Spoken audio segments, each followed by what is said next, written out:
ஒரு குழந்தை பிறந்ததுமே இதற்கு முதலிலே அன்பு மொழி என்னன்னா தொடுதல், அரவணைத்தல். அந்த முதல் ஒரு வருடம், அதாவது குறைந்தது 9 மாதங்கள் ஆகுது, எப்பவுமே யாராவது அந்த குழந்தைய தூக்கி வச்சிருக்கணும். ஹலோ ஃப்ரெண்ட்ஸ், எல்லாம் நலமா இருக்கிறீங்களா? உறவுகள் மேம்பட என்ற இந்த ஒரு நல்ல நிகழ்ச்சியில உங்களை சந்திக்கிறதுல ரொம்ப சந்தோஷம். வாதம், பித்தம், கபம் இவற்றை பற்றி நாம் சிந்தித்துக் கொண்டிருக்கிறோம். குறிப்பாக இப்பொழுது கபத்தை பற்றி நாம் சிந்தித்துக் கொண்டிருக்கிறோம். ஒரு குழந்தைக்கு பிறந்ததிலிருந்து அன்பு தேவை. ஆனால் அந்த குழந்தைக்கு எவ்வாறாக அந்த அன்பு புரிகிறதோ அந்த வடிவத்தில் பெற்றோர் கொடுக்கணும். ஒரு குழந்தைக்கு 5 வகையான அன்பு தேவைகள் இருக்கிறது. 5 மொழிகள் அப்படின்னு சொல்லுவோம். அதில் நம்ம ஏற்கனவே பார்த்தது, முதலிலே குழந்தைக்கு தேவையானது தொடுதல், அரவணைத்தல். குழந்தை பிறந்து முதல் வருஷம் அம்மா அப்பா தன்னை சுற்றி இருக்கிறவங்க எவ்வளோக்கு அந்த குழந்தையை தொடுறாங்களோ, எந்த அளவுக்கு அரவணைக்கிறாங்களோ அந்த அளவுக்கு தான் அன்பு செய்யப்படுவதாக அது நினைக்கும். அதன் பிறகு ஒரு வயது தாண்டியதுமே அந்த குழந்தைக்கு எப்பப்ப தொடு உணர்வு தேவையோ அதுவாகவே பெற்றோரை அரவணைத்துக் கொள்ளும். மற்றபடி அந்த குழந்தைக்கு என்ன தேவை என்றால் பெற்றோரின் நேரடி கவனம். அது விளையாடிட்டு இருக்கோம், தன்னுடைய வேலையை அது பார்த்துட்டு இருக்கிறோம். பெற்றோர் தன் மீது கவனம் செலுத்தணும் அப்படின்னு ஒரு குழந்தை எதிர்பார்க்கும். அப்போ ஒரு குழந்தை விளையாடி கொண்டு இருக்கும்போது அம்மாவோ அப்பாவோ பாட்டியோ வீட்டில் இருக்கிறவங்க அந்த குழந்தை மீது அந்த கவனம் கொடுக்கும் பொழுது தான் அன்பு செய்யப்படுறதாக அந்த குழந்தை நினைக்குது. அதன் பிறகு அந்த குழந்தைக்கு பரிசு தேவைப்படுகிறது. பரிசு என்றால் நம்ம பொம்மை அதெல்லாம் வாங்கி கொடுக்கலாம், அதற்கு பிடித்த உணவும் கொடுக்கலாம். அதை விட அதிகமாக அதுக்கு தேவையான பரிசு மற்ற குழந்தைகளோடு விளையாடுவது. அப்ப அந்த குழந்தைங்க ஓடி ஆடி விளையாடணும். எவ்வளவு நேரம்? காலையிலேருந்து சாயந்தரம் வரைக்கும் வீட்டில் விளையாடணும். ஸ்கூலுக்கு போனாங்க விளையாட வேண்டும். அவர்களுடைய எல்லா காரியங்களும் விளையாட்டின் மூலமாக இருக்கும். ஆகவே எவ்வளவுக்கு விளையாட விடுகிறீர்களோ அந்த அளவிற்கு அவர்கள் தனக்கு பரிசு கிடைத்ததாக நினைக்கிறார்கள். அப்புறம் 4வது, ஒரு குழந்தையோட அன்பு மொழி பாராட்டு. பொதுவாக சொல்லுவாங்க, இது ரொம்ப நெகட்டிவாக இருக்கு, இருந்தாலும் ஜோக்குக்காக சொல்லுவாங்க, பெண்கள் எதுக்கு அடிமைனா டிவி சீரியல், ஆண்கள் எதுக்கு அடிமைனா குவார்ட்டர், குழந்தை எதுக்கு அடிமை தெரியுமா? பாராட்டு. சின்ன வயசுல 5 முறை பாராட்டி விட்டால் அவர்களுக்கு இன்ப பகுதியில் அந்த செயல் பதிந்து விடுகிறது. சரி, 5வது மொழி பெற்றோரின் சேவை. அப்படின்னா என்னன்னா, குழந்தைக்கு விவரம் தெரிய தெரிய ஒரு 4-5 வயசு ஆகும் பொழுது குழந்தைக்கு என்ன தெரியுமா தோணும்? எனக்காக நீங்க சிறப்பா என்ன செய்றீங்க அப்படின்னு அந்த குழந்தை எதிர்பார்க்கும். இப்ப வீட்டில் நிறைய பேர் இருக்கிறாங்க, இருந்தாலும் எனக்குன்னு நீங்க என்ன செய்வீங்க என்று அந்த அந்த அந்த குழந்தை எதிர்பார்க்கும். பாருங்க, அம்மா எப்படி செய்கிறாங்கன்னு வச்சுக்கோங்களேன்.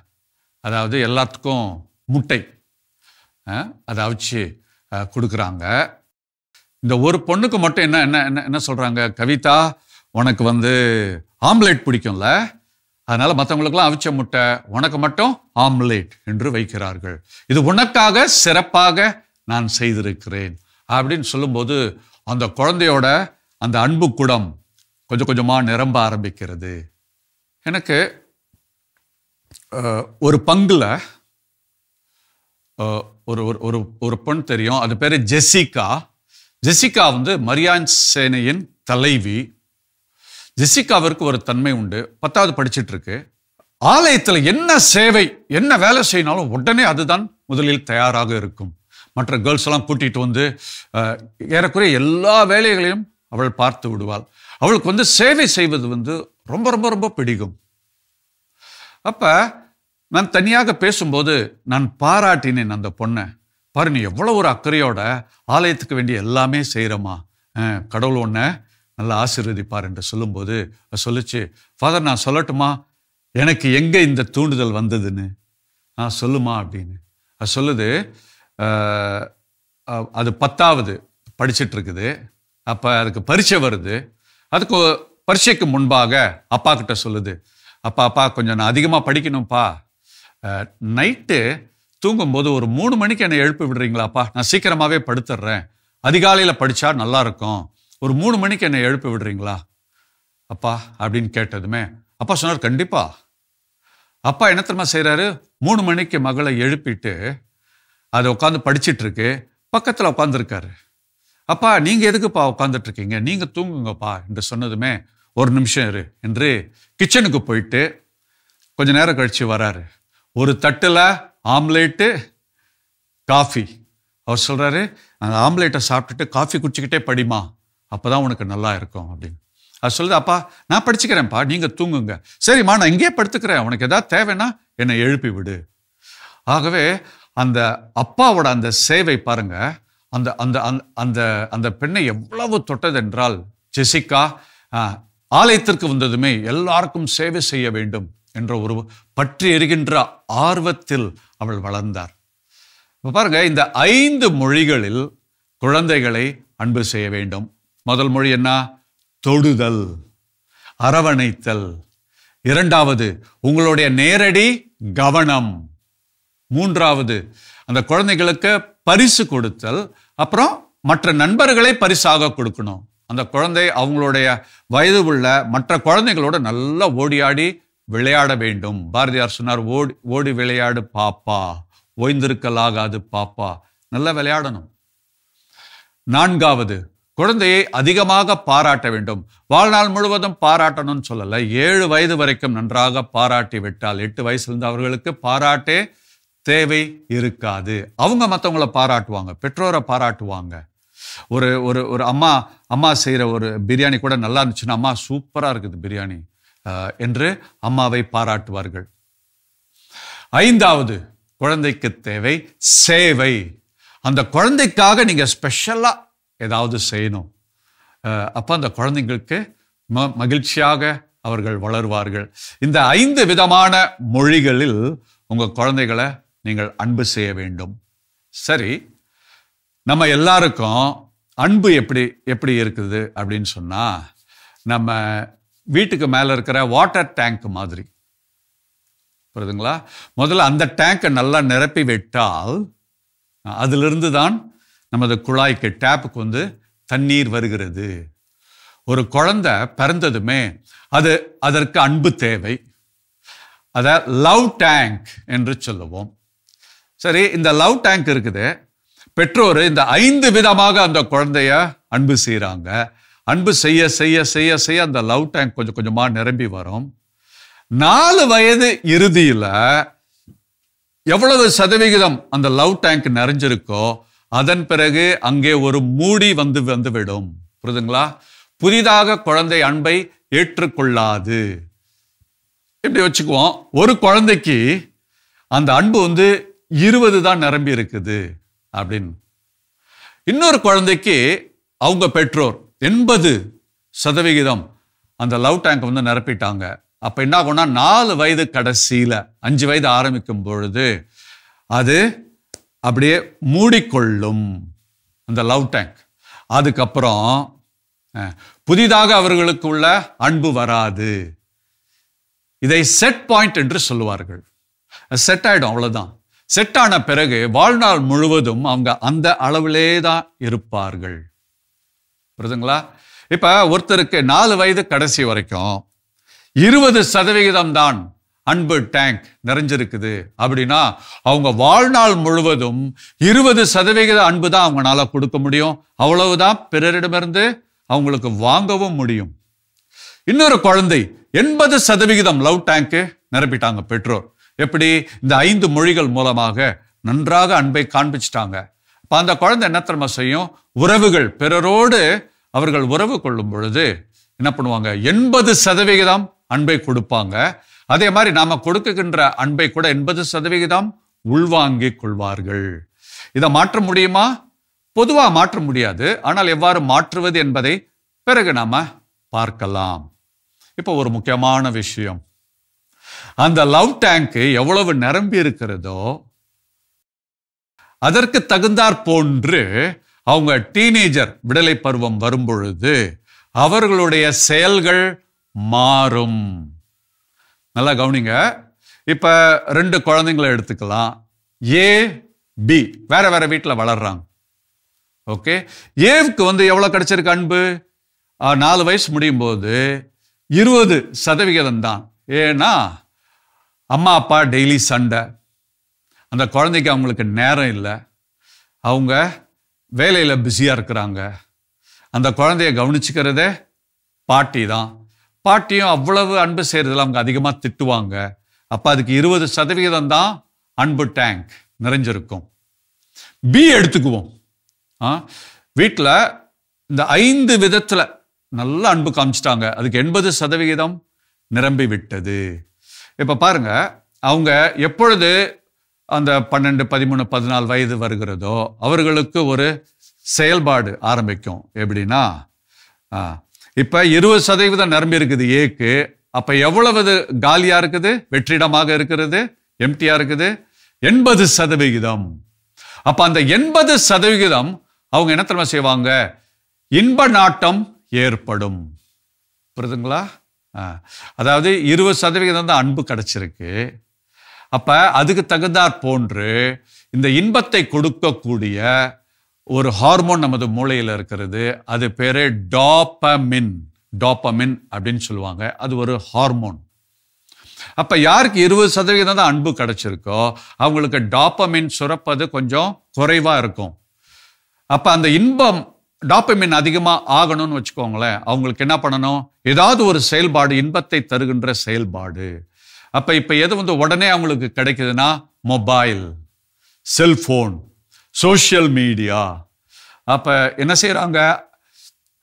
20% கிடைத்த என்ன பண்ணுவார்? ஒரு தடவை மொபைல் கையில கிடைச்சிருச்சுன்னா அவருக்கு படிப்பு மேல ஆர்வம் கிடையாது, எது மேலேயும் ஆர்வம் கிடையாது. வீடியோ கேம் அல்லது எப்ப பார்த்தாலும் யார் கூட பேசிக்கிட்டு அரட்டை அடிச்சுக்கிட்டு அவர்களுக்கு படிப்பின் மீது கவனம் வராது. பெற்றோர்கள் அவங்களோட அவங்க சரியாக உரையாட மாட்டாங்க, உறவாட மாட்டாங்க. எப்ப பார்த்தாலும் மொபைல். அல்லது எந்த ஒரு இன்பத்தோடு அவர்களுக்கு தொடர்பு ஏற்படுகிறதோ அது மனதிலே அப்படியே பதிந்து விடும். இப்ப இளைஞர்கள், இளம் பெண்கள் பாருங்க, ஸ்கூலிலே இப்ப ட்ரக்ஸ் எல்லாம் கிடைக்குது. ஸ்கூல்ல படிக்கிறாங்க. இப்பொழுது ரொம்ப மலிவா. இது உலகம் முழுவதும் இந்த ஒரு பிரச்சனை இருக்கிறது. ஒரு குறிப்பிட்ட இடம் மட்டுமல்ல, உலகம் முழுவதும்.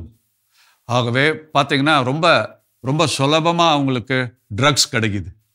அப்ப அந்த ஊக்க மருந்து ட்ரக்ஸ் அதை அவங்க முதல்ல எடுத்த பிறகு அந்த 80% இன்ப நாட்டம் இருக்கிறவங்க என்ன பண்ணுவாங்க? அதற்கு அடிமையாகிடுவாங்க. சரி, இதுவே பி எடுத்துக்கலாம். பிக்கு 80% அன்பு நிறைஞ்சிடுச்சு. அப்ப அவங்களுக்கு டாபமின் 80% ஏற்கனவே இருக்குது. ஆகவே அவங்களுக்கு கொஞ்சம் அந்த இன்ப நாட்டம் தான் இருக்கும். எவ்வளவு? 20%. சரி, மொபைலை பயன்படுத்துவாங்க ஒரு 10 நிமிஷம் 15 நிமிஷம், அவ்வளவுதான். அதன் மீது ஆர்வம் குறைஞ்சிரும். ஒருவேளை ஃப்ரெண்ட்ஸ் எல்லாம் ட்ரக்ஸ் சொல்றாங்கன்னு சொல்லிட்டு அவங்க கூட லேசா எடுத்து அதை சாப்பிட்டு பார்க்கலாம். ஆனா ஒரு தடவை பார்த்துட்டு சே அப்படின்னு விட்டுருவாங்க. இப்ப பாருங்க, ஏ பி 2 பேருமே ஸ்கூல்ல இருக்கிறாங்க. ஃப்ரெண்ட்ஸ் எல்லாம் சொல்றாங்க, டே வாடா சிகரெட்டு ட்ரை பண்ணி பார்க்கலாம் அப்படின்னு. ஏக்கு அந்த சிகரெட்டை பிடிக்கும் போது அது நிக்கோட்டின் உள்ள போகுது. அது கொஞ்சம் மூளையை தூண்டி விடும். உடனே என்ன ஆகுது? அதுக்கு அடிமையாயிடுவார். ஆனால் பி அவருக்கு 20% தான் அந்த இன்ப நாட்டம் இருக்குது, பார்த்தீங்களா? அப்ப சிகரெட் அப்படின்ட்டு ஐயா இது வேண்டாம் அப்படின்னு போட்டுருவார். அதே மாதிரி அவங்களுக்கு அந்த சிறு வயதுல முதல்ல அவர்களுக்கு மது, ஆல்கோஹால், அது அவர்கள் ஒருவேளை டெஸ்ட் பண்ணி பார்த்தாங்கன்னா என்னாகும்? அதற்கு அடிமையாகி விடுவார். பியோ அது லேசா இது பண்ணிட்டு இது என்ன பெருசு என்று அதை விட்டு விடுவார். அதே போன்று இந்த இன்டர்நெட்ல செக்ஸ் காட்சிகள் பார்ப்பது, செக்ஸ், இது போன்ற எதெல்லாம் ஒரு தூண்டுதலாக இருக்கிறதோ அதற்கு ஏ அடிமையாயிடுவாங்க, பி அதற்கு அடிமை ஆக மாட்டாங்க.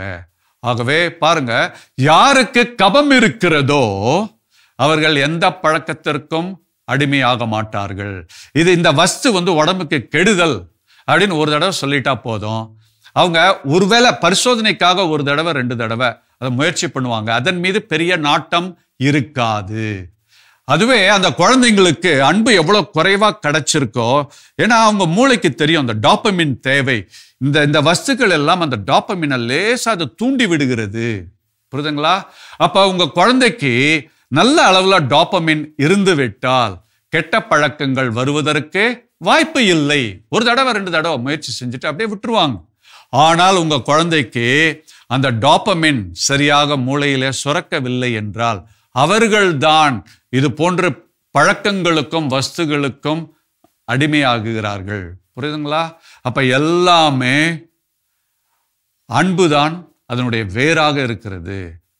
அண்மையில் 10வது படிக்கிற பையன், அவன் ட்ரக்ஸுக்கு அடிமை, வீடியோ கேம்ஸ்க்கு அடிமை, இதுல இருந்து வெளியே வரவே மாட்டான், படிக்கவே மாட்டான். பெற்றோர் கூட்டிட்டு வராங்க எனக்கு.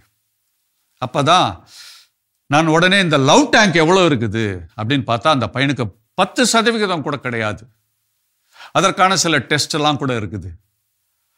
அப்ப அந்த அந்த அந்த பையன் பேரு விமல். நான் கேட்டேன், விமல், தனியாக பேசும்பொழுது நான் கேட்டேன், விமல் நீ எப்படி வளர்ந்த அப்படின்னு. அவன் சொல்றான், அவங்க அப்பா வெளிநாட்டில் இருக்கிறாரு, அம்மா ப்ரொஃபஸரா இருக்கிறாங்க, அவன் வளர்ந்தது வேலைக்காரமா கூட தான் வளர்றான். அப்ப அவனுக்கு அந்த அன்பு சுத்தமா கிடைக்கல. அம்மா எப்பவுமே பிஸி, அப்பா வெளிநாட்டில் இருக்கிறாரு. ஆகவே அந்த அன்பு கிடைக்காத அவனுக்கு பயங்கரமான ஒரு ஏக்கம் ஏற்பட்டது. அவன் கண்ணிலே பார்க்கும்போது பயங்கரமான ஏக்கம் தெரிந்தது. அப்ப அந்த ஏக்கம் எவ்வளவு அதிகமாக இருக்கிறதோ அவனுக்கு இது போன்ற ஒரு பழக்கம் ஏற்பட்டு விட்டது. ட்ரக்ஸ் ஸ்கூல்ல எடுக்க ஆரம்பிச்சிட்டான். அதனால ஸ்கூல்ல சஸ்பெண்ட் ஆகி கவுன்சிலிங்காக கூட்டிட்டு வந்தாங்க. அதே நேரத்தில் வீடியோ கேம்ஸ், வீட்டில் படிக்கணும்னு உட்காந்தா அம்மாவை அடிச்சுட்டு கூட ஐபேடை எடுத்து அவன் வீடியோ கேம்ஸ் விளையாடுவான். அந்த அளவுக்கு அடிமையாகி விட்டான். அந்த ட்ரக்ஸ் அவனுடைய மூளையை பாதிக்கிற அளவுக்கு 15 வயது பையன்தான். அப்பொழுது நான் பார்த்தேன், அடிப்படையாக என்னன்னா சிறு வயதில் அவனுக்கு வேண்டிய அன்பு கிடைக்கவில்லை. ஏனென்றால் அவன் பிறந்ததிலிருந்தே பெற்றோர்கள் எப்ப பார்த்தாலும் சண்டை போட்டுக்கிட்டே இருப்பாங்க. பார்ந்தவர்களே பாருங்க, அப்ப குழந்தைகளுக்கு வேண்டிய அந்த அன்பு நிறைவாக கிடைத்து விட்டால், எப்படி இந்த 5 மொழிகள் மூலமாக நிறைவாக கிடைத்து விட்டால் கண்டிப்பாக அவர்களுக்கு வேறு நாட்டம் ஏற்படாது. பாருங்க, நம்ம எல்லாருக்குமே தெரிந்த ஒரு புனிதர் தான். சிறு வயது 15 வயசுலே அவர் இறந்து விட்டார். அவர் பெயர் கார்லோஸ் அக்கூத்திஸ். கார்லோஸ் அவங்க இட்டாலியன் குடும்பம், ஆனால் பிறந்து வளர்ந்ததெல்லாம் இங்கிலாந்துல. அவருக்கு அன்பு பக்தி இதோட வளர்த்தாங்க பெற்றோர். பாருங்க, அவருக்கு டீனேஜர் ஆகும் பொழுது அப்பதான் கம்ப்யூட்டர்லாம் பயங்கரமா வருது. உடனே இந்த பையனுக்கு அது மேல ரொம்ப ஆர்வம். அவன் ரொம்ப ஆர்வமாக அதை கற்றுக்கொள்கிறான். அப்ப பெற்றோர் என்ன சொல்றாங்கன்னா, நீ தாராளமா கம்ப்யூட்டரை பயன்படுத்து, ஆனால் அது எதுக்காக பயன்படுத்தணும், நல்ல காரியங்களுக்கு நீ பயன்படுத்து என்று சொல்லிவிட்டார்கள். உடனே அந்த பையன் டீனேஜரா இருக்கும் போதே 11, 12, 13 வயசுலே அவன் என்ன செய்தான், குறிப்பாக நற்கருணையை பற்றிய நிறைய வீடியோஸ்லாம் எடுத்தான். அதே மாதிரி இன்டர்நெட்ல ஏற்கனவே இருக்கிற வீடியோஸை எடுத்து அதெல்லாம் எடிட் பண்ணி என்ன செஞ்சான்னா, அந்த நற்கருணை நாதர் எவ்வாறு நமக்கு உதவி செய்கிறார் என்பதை காட்டுவதற்காக அந்த அந்த அந்த வீடியோஸ்லாம் தன்னோட ஃப்ரெண்ட்ஸுக்கெல்லாம் அனுப்புறாரு, யார் யாருக்கு முடியுமோ. ஆகவே அவர் குறிப்பாக என்ன செய்தார், பக்தியையும் ஆன்மீகத்தையும் எவ்வாறு நண்பர்களுக்கும் அவர் ஸ்கூல்ல படித்த எல்லா ஸ்டூடெண்ட்ஸ்க்கும் அது போய் சேர வேண்டும் என்பதற்காக அவர் அந்த கம்ப்யூட்டரை பயன்படுத்தினார். புரியுதுங்களா? பார்த்தவர்களே, உங்க குழந்தைகிட்ட கம்ப்யூட்டர் பயன்படுத்தாத, மொபைல் பயன்படுத்தாத என்று சொல்லும் பொழுது என்னாகுது, அவங்களுக்கு அது மேல இன்னும் ஆர்வம் ஏற்படும். அதற்கு பதிலாக அதை நல்ல காரியத்திற்கு பயன்படுத்து என்று சொல்லி பாருங்க. கொஞ்சம் கொஞ்சமா. சரி, இப்போ இதுக்கு என்னதான் தீர்வு? உங்களுடைய டீனேஜர் மகளோ மகனோ இது மாதிரி இதுக்கு அடிக்ட் ஆகிருக்கிறாங்க. என்னது? மீடியா மீடியா மீடியான்னு எப்போ பார்த்தாலும் மொபைல். இதிலிருந்து அவர்களை வெளியே கொண்டு வரணும்னா இப்போ அவர்களுடைய அன்பு மொழி என்னன்னு பார்க்கலாம். டீனேஜர்ஸோட அன்பு மொழி. இந்த அன்பு மொழியை நீங்கள் அவர்களுக்கு கொடுத்து விட்டால், இதன் மூலமாக உங்கள் அன்பை காண்பித்து விட்டால் போதுங்க, அவங்க கண்டிப்பாக சான்றோர்களாக மாறுவார்கள். சரி, உங்க பையன் பேரு ஆனந்த். அவனுக்கு நீங்க என்ன செய்யணும்? அவன் மொபைல் அடிக்ட் ஆயிருக்கிறான், அல்லது அவனுக்கு ஏதோ ஒரு செயலுக்கு அவன் அடிமையாக இருக்கிறான். பெற்றோர் என்ன தெரியுமா செய்யணும்? ஆனந்த் கிட்ட சொல்லணும், ஆனந்த், வாரத்துக்கு கொஞ்ச நேரம், ஒரு வாரத்துக்கு ஒரு தடவை கொஞ்ச நேரம் உனக்காக நாங்கள் செலவு பண்ண விரும்புகிறோம். நீ மனசில் என்னென்ன இருக்குதோ அதெல்லாம் நீ சொல்லலாம். உதாரணத்துக்கு ஞாயிற்றுக்கிழமை அன்னைக்கு லீவு, சாயந்தரம் 4 மணிக்கு கொஞ்சம் ரெஸ்ட் எல்லாம் எடுத்துட்டு ஒரு 4லேருந்து 4:30 மணி வரைக்கும் அது உன்னுடைய நேரம், உனக்காக நாங்கள் அந்த நேரத்தை கொடுக்குறோம் என்று சொல்லிவிட்டு 4 மணிக்கு அவனை அழைக்கிறாங்க. அம்மா என்ன செய்கிறாங்க? காஃபி டிஃபனோட டேபிளில் உட்காந்துருக்குறாங்க. ஆனந்த், இது உன்னோட நேரம், நீ என்ன சொல்லணுமோ சொல்லு என்று சொன்னதுமே அவன் என்ன பண்ணுவான்? அப்பாவை குறை சொல்லுவான், அம்மாவை குறை சொல்லுவான். நீங்கள் இப்படிலாம் பண்ணுறீங்க, எனக்கு பிடிக்கல, எனக்கு அப்படி இருக்குது இப்படி இருக்குது, மனசில் இருக்கிற குறைகள்லாம் சொல்லுவான். அவன் சொல்லும் பொழுது பாருங்க, இது ஒரு அன்பு மொழி. சரி, டீனேஜர்ஸ்க்கு அந்த அந்த இளைஞர்களுக்கு இளம் பெண்களுக்கு என்ன தேவை என்றால், அவர்கள் உணர்வுகளை வெளிப்படுத்த நீங்கள் வாய்ப்பு கொடுக்க வேண்டும். புரியுதுங்களா? அவங்க உணர்வுகளை வெளியே சொல்லும்போது நீ அப்படி சொல்றது தப்பு, இது தப்பு என்றெல்லாம் நீங்க அங்க வாக்குவாதம் செய்யக்கூடாது.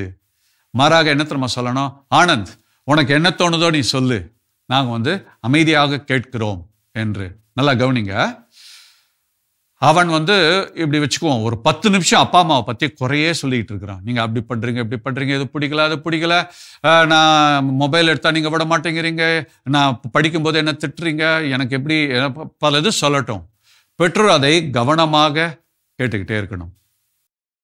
குறிப்பாக ஒரு ஒரு சின்ன குறைய பையன் சொல்கிறான். என்னன்னா, அம்மா நீங்கள் வர வர ரொம்ப மோசமாயிட்டு இருக்கிறீங்க. என்னப்பா சொல்லுப்பா. ஆமாம், நான் மார்க் ஷீட் கொண்டு உங்களுக்கு மார்க்கெல்லாம் காமிச்சிட்டேன், அதை எதுக்கு நீங்கள் மாமாவுக்கு ஃபோன் பண்ணி என்னோட மார்க்கெல்லாம் நீங்கள் சொல்கிறீங்க? என்ன, என்னுடைய கசின் மாமாவுடைய பையனும் நானும் ஒரே கிளாஸில் இருக்கிறோம், 2 பேரும் என்ன கம்பேர் பண்ணி பார்க்குறீங்களா? அம்மா எனக்கு உங்கள் மேலே ரொம்ப கடுப்பாக இருக்குது அப்படின்னு. உண்மையில் நடந்தது என்னன்னா, அம்மா உடனே ஃபோன் பண்ணி மாமாவுக்கு அதெல்லாம் சொல்லலை. மாமா தான் அம்மாவுக்கு ஃபோன் பண்ணி உன் மகனோட மார்க்கெல்லாம் என்ன ஷீட் வந்துருச்சு அப்படின்னு. இல்லைண்ணே, அது என்னன்னு எனக்கே தெரியல. இல்லை, நீ போய் அவன் பேக்கில் பாரு இருக்கும் அப்படின்னு. அம்மா அதை எடுத்துகிட்டு வராங்க. அவன் என்ன மார்க்கு சொல்லு அப்படின்னு சொல்லும்போது அம்மாவுக்கு வேற வழி இல்லை, அதை வாசி காட்டுறாங்க. அப்போ தான் ஆனந்த் வீட்டுக்குள்ளே நுழையிறான். அவன் பார்த்துட்டான். அப்போ அவனுக்கு கடுப்பு. என்னோட கசின் நிறைய மார்க் எடுத்திருக்கிறான், வேணும்னே என்னுடைய மார்க்கை அம்மா வாசி காமிச்சு என்ன இது மாதிரி கடுப்பேற்றுறாங்க, அவமானப்படுத்துகிறாங்க என்று அவன் நினைக்கிறான். சரி, அப்போ அவன் அம்மா மீது ஒரு பழியை சுமத்துகிறான். பாருங்க, தேவையில்லாம மாமாவுக்கு ஃபோன் பண்ணி என் மார்க்கை சொல்றீங்கன்னா, அம்மா அப்படி செய்யலை. உடனே நீங்க என்ன பண்ணுவீங்க? அதுக்கு உடனே பதில் சொல்றது அதெல்லாம் கூடாது. அம்மா என்ன தெரியுமா சொல்லணும்? ஆனந்த், நீ இப்போ ஒரு காரியம் சொல்லியிருக்க, உன் மனசுல இருக்கிற அந்த கோபத்தை நீ காட்டுற, எனக்கு நான் இப்போ இதுக்கெல்லாம் பதில் சொல்லலை. முதலாவதாக எனக்கு என்ன தெரியுமா முக்கியம்? நீ உன் மனசுல ஏதோ சொல்றல, உன்னுடைய உணர்வுகள், அதை நான் புரிஞ்சுக்க பார்க்குறேன், அதுக்கப்புறம் அதுக்கு பதில் நான் சொல்லுறேன் என்று அம்மா சொல்ல வேண்டும். நல்லா கவனிங்க. உங்களுடைய டீனேஜர்ஸுக்கு அவர்கள் உங்களை பற்றி குறை சொல்லும்போது உடனே நீங்கள் பதில் சொல்லிவிட்டால் வேறு ஒரு அபாண்டமான குறையை அவங்க கொண்டு வருவாங்க. நீங்க அன்னைக்கு அப்படி பண்ணீங்க, போன வாரம், போன மாசம், போன வருஷம், இவ்வாறாக இன்னும் அதிகமாக உங்க மீது அவர்கள் குறை சொல்லுவார்கள். அதுக்கு என்ன தெரியுமா சொல்லணும்? உனக்கு ரொம்ப மனசு கஷ்டமா இருக்குல்ல, நான் மாமா கிட்ட உன்னுடைய மார்க்கெல்லாம் நான் வாசி காமிச்சேன். ஆனந்த், நான் உன்னோட உணர்வை புரிஞ்சுக்க பார்க்குறேன், அப்புறமா அதுக்கு நான் பதில் சொல்கிறேன் என்று சொல்லிவிட்டு, இது மாதிரி அவன் அப்பா மேலே ஏதாவது குறை சொல்லுவான், எல்லாத்தையும் கேட்டுறணும். கேட்டுட்டு காஃபிலாம் குடிச்சு முடிச்சுட்டு, ஓகே நீ போய் விளையாடு என்று சொல்லிவிட்டு, பாருங்க, அவனுக்கு 4 மணி நேரம் தேவை. என்னன்னா, இளைஞர்களுக்கு அவங்களுடைய உணர்வுகளை கொட்டிடுறாங்க. கொட்டிய பிறகு 4 மணி நேரம் நீங்க அவங்கள புரிஞ்சுக்கிட்டீங்க. புரியுதுப்பா நீ சொல்றது, உன்னோட கண்ணோட்டத்திலிருந்து சொல்ற என்று சொல்லி இதுமே 4 மணி நேரம் கழித்து அவர்களுக்கு மனதிலே ஒரு எண்ணம் ஏற்படும். அம்மா ரொம்ப அன்பானவர், அப்பா என்ன அன்பு செய்யறாங்க. புரியுதுங்களா? அப்ப இளைஞர்களுக்கு என்ன தேவை? அவங்க உணர்வுகளை கொட்டுறதுக்கு நம்ம அனுமதிக்கணும். பொதுவாகவே பெரியவங்களுக்கு ஒரு பழக்கம் இருக்குது, நமக்கு அனுபவம் இருக்கிறது என்று நினைத்து கொண்டு எப்ப பார்த்தாலும் அவங்கள கூப்பிட்டு அறிவுரை சொல்லிக்கிட்டே இருக்கிறது. அறிவுரை நல்லா சொல்லுங்க. அதுக்கு முன்னாடி என்ன பண்ணணும்னா, அவர்களுடைய உணர்வுகளை நீங்கள் கொட்டுவதற்கு ஒரு வாய்ப்பு கொடுக்கணும். அப்ப உங்களை பத்தி குறை சொல்லுவாங்க, அபாண்டமான பழியை உங்க மேல போடுவாங்க. கவலைப்படாதீங்க. அந்த நேரத்தில் அவர்களை புரிந்து கொண்டால் அவங்களுக்கு என்னாகும், கிட்டத்தட்ட 4 மணி நேரம் கழித்து பையனுக்கு புரிஞ்சிடும், அம்மா என்ன அன்பு செய்யறாங்க, அப்பா என்ன அன்பு செய்யறாங்க. ஏன்? நான் சொல்லுவதை அவங்க புரிஞ்சுக்கிட்டாங்க. என்னுடைய உணர்வுகளை நான் கொட்டும் பொழுது அவர்கள் அதற்கு தடை போடவில்லை. அப்ப 4 மணிக்கு பேசிட்டாங்களா, ஒரு 8, 8:30 சாப்பிட்டு முடிச்சதுமே நைட்டு அம்மா சொல்லணும், ஆனந்த் இங்க வா, நீ அது சொன்னல மாமா பத்தி, நான் கண்டிப்பா புரிஞ்சுக்கிறேன். உன்னோட நிலையில நான் இருந்தாலும் எனக்கு கோபம் தான் வந்திருக்கும். ஆனா நடந்ததையும் நான் சொல்றேன். நானாக உன்னுடைய மார்க்கை மாமாவுக்கு ஃபோன் பண்ணி சொல்லலப்பா, மாமா தான் எனக்கு ஃபோன் பண்ணி மார்க் கேட்டாங்க. நானும் எப்படியோ சமாளிச்சு பார்த்தேன். எனக்கு தெரியும் அந்த பையன் உன்னோட அதிகமாக மார்க் எடுத்திருக்கிறான்னு. ஏன்னா மாமா சொல்லிட்டாங்க, அவங்களுடைய உன்னுடைய கசினோட மார்க்கெல்லாம் சொல்லிட்டாங்க, உனக்கு அதை விட கம்மியாக இருக்குன்னு தெரியும். நான் சமாளித்து பார்த்தேன், முடியல. இல்லை நீ பையில் போய் எடுத்துக்கொண்டு வந்து வாசின்னு சொன்னார். நான் என்ன பண்ணுறது, அதனால தான் அப்படி செஞ்சேன்னு. நான் சொல்லுவான், ஓ அப்படியாம்மா, சாரி சாரி சாரி, இப்போ எனக்கு புரியுதுமா என்று சொல்லிவிடுவான். புரியுதுங்களா? ஆகவே இளைஞர்களுடைய அன்பு மொழி என்ன தெரியுமா? அவர்கள் உணர்வை அவர்கள் கொட்டுவார்கள். அதை நீங்கள் புரிந்து கொள்ள வேண்டும். கார்லோஸ் அகுத்திஸ் அவருடைய பெற்றோர் அவருடைய உணர்வுகளை புரிந்து கொண்டு அவருக்கு என்ன ஒரு பழக்கம் ஏற்பட்டதோ அதை நேர்மறையாக பயன்படுத்த அவர்கள் ஊக்குவித்தார்கள். அவர் வளர்ந்தார், மலர்ந்தார். இன்றைக்கு நமது மத்தியில ஒரு புனிதராக இருக்கின்றார். தொடர்ந்து இவற்றை பற்றி நாம் சிந்திப்போம். நன்றி, வணக்கம். சிறு வயதுல நீங்க பெற்ற அன்பு இருக்கு பார்த்தீங்களா, அதை பற்றிய ஒரு வரைபடம் உங்கள் மூளையிலே பதிந்து இருக்கிறது. அதை தான் லவ் மேப் என்று சொல்வார்கள். ஆண் பெண் உறவுல பாருங்க, முதலில் ஏற்படுவது கவர்ச்சி, அதன் பிறகு ஏற்படுவது காதல், மூன்றாவது அது வெறுப்பில் முடியும்.